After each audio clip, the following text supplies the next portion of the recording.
When we're starting to talk about exercising, people always say engage your core.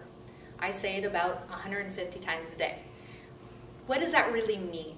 It's important that you understand how to properly engage your core so that you can maintain that posture and you can protect your back as you go through exercises. It's also important that you start to realize how to keep your core engaged when you're doing activities in your everyday life. I always say every exercise is a core exercise, every motion is a core motion. It all starts from your center. And if your core isn't engaged and tight, odds are you're going to be doing the rest of your exercise appropriately and it's going to be beneficial. If your core is not engaged and we're not in our proper positioning, usually you can bet on over time there might be some problems. You might have low back pain.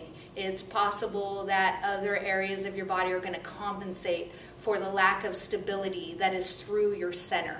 Okay, so when we say core, we really talk about this midsection here. It's like wrapping a girdle around the center, around in a protective device, something that locks down and makes sure that you stay strong through your midsection. It also is a great connector from whatever you're doing in your presses or your reaches for the cabinet to the legs that are connecting to the ground. The core has to be tight because that is the piece that connects you back to the floor.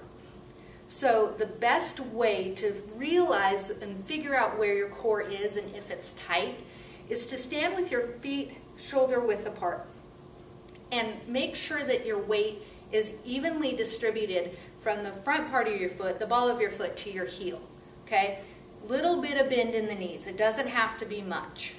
Now, you want from your hips to your shoulders, you want to make that long. Your chest is going to open up. From this position, you want to envision that somebody has their hands on your back and they're pushing you forward with about 25 pounds of force. And you have to counteract this forward press by tightening your abdominals. Now at the same time, somebody is pushing on your chest with that same amount of force.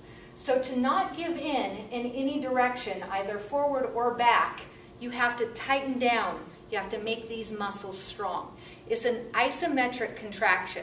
So isometric contraction means that you're not drawing in your stomach and you're not pushing out your stomach. You're just drawing your belly button about a ½ inch back and you're maintaining that muscle contraction right there. Now, somebody's pushing you forward, somebody's pushing you back, and you're not going anywhere. So you have to be tight. Now at the same time, there's still these pieces that wrap around the side. So now we're going 25 pounds of force from one shoulder, 25 pounds of force from the other shoulder, and so we don't want to go side to side, so again we're locking down. Okay? So you have to just put that mental image in your head. I'm not going to go in either direction. I'm a solid force right here because my core is tight. There's one other way of thinking about tightening down your core, and that's to play on our natural instincts. So, if you're standing here and your 3-year-old child or your 65-pound lab is running at you full force and they're going to jump on you. You know, the 3-year-old's going to ram his or her head right into your midsection. What do? You naturally tighten down. It's a protective device that we have.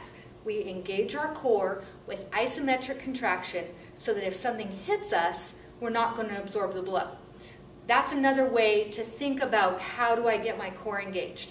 One way works for some people, one way works for the other people. Sometimes you can kind of envision both happening. I'm getting pushed around and I'm here and now something hits me. I'm strong through my core. Once we understand how to engage core, apply it to everything, okay? You can apply it to brushing your teeth. You can apply it to picking an object up and putting it in the cupboard. Core has to be engaged through that whole process so that your back doesn't take any of the force. One more thing I want to say just as a little tip or a little pointer.